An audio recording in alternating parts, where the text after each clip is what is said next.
रविवार व्रत कथा। एक बुढ़िया थी।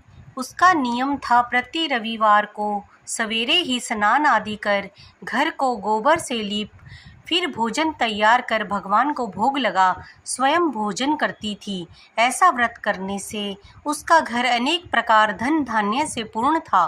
श्री हरि कृपा से घर में किसी प्रकार का विघ्न या दुख नहीं था।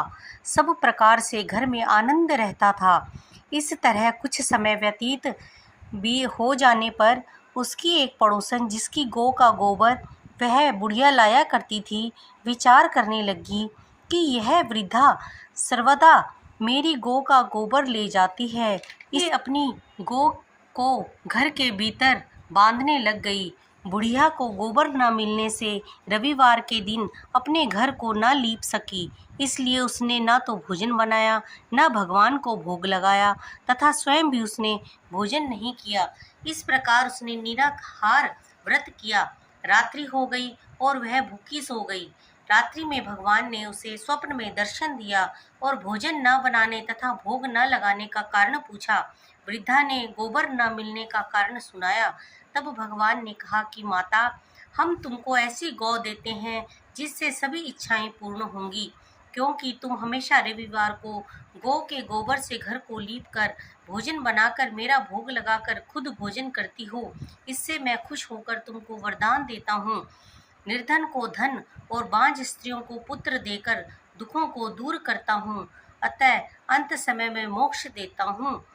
स्वप्न में ऐसा वरदान देकर भगवान तो अंतर्ध्यान हो गए और वृद्धा की आंख खुली तो वह देखती है कि आंगन में एक अति सुंदर गौ और बछड़ा बंधे हुए हैं। वह गाय और बछड़े को देखकर अति प्रसन्न हुई और उनको घर के बाहर बांध दिया और वहीं खाने को चारा डाल दिया।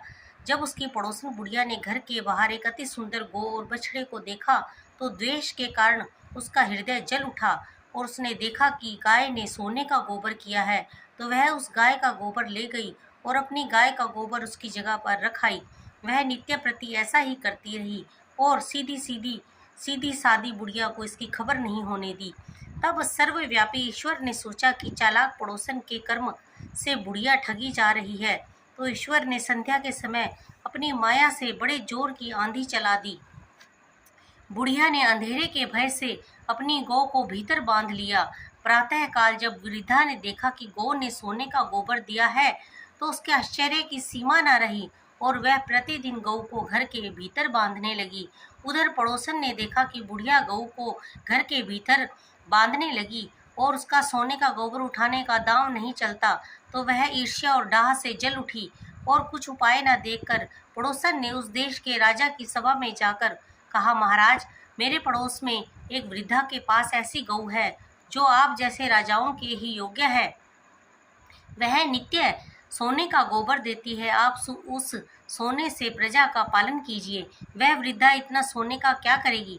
राजा ने यह बात सुन अपने दूतों को वृद्धा के घर से गौ लाने की आज्ञा दी। वृद्धा प्रातः ईश्वर का भोग लगा भोजन ग्रहण करने ही जा रही थी कि राजा के कर्मचारी गौ खोलकर ले गए। वृद्धा काफी रोई चिल्लाई, किंतु कर्मचारियों के समक्ष कोई क्या कहता। बस उस दिन वृद्धा गौ के वियोग में भोजन न खा सकी और रात भर रो रो कर ईश्वर से गौ को पुनः पाने की प्रार्थना करती रही। उधर राजा गौ को देखकर बहुत प्रसन्न हुआ, लेकिन सुबह जैसे ही वह उठा सारा महल गोबर से भरा दिखाई देने लगा। राजा यह देख घबरा गया। भगवान ने रात्रि में राजा को स्वप्न में कहा कि राजा, वृद्धा को गाय लौटाने में ही तेरा भला है। उसके रविवार के व्रत से प्रसन्न होकर मैंने उसे गाय दी थी। प्रातः होते ही राजा ने वृद्धा को बुलाकर बहुत से धन के साथ सम्मान सहित गौ बछड़ा लौटा दिया। उसकी पड़ोसन दुष्ट बुढ़िया को बुलाकर उचित दंड दिया। इतना करने के बाद राजा के महल से गंदगी दूर हुई। उस दिन से राजा ने नगरवासियों को आदेश दिया कि राज्य की तथा अपनी समस्त मनोकामनाओं की पूर्ति के लिए रविवार का व्रत करो। व्रत करने से नगर के लोग सुखी जीवन व्यतीत करने लगे। कोई भी बीमार तथा प्रकृति का प्रकोप उस नगर पर नहीं होता था। सारी प्रजा सुख से रहने लगी। हे प्रभु, जैसे आपने उस बुढ़िया के कष्ट दूर किए, हे सूर्यदेव प्रभु भगवान जी, ऐसे ही आप सभी के कष्ट दूर करना। बोलिए सूर्य देव भगवान की जय। धन्यवाद।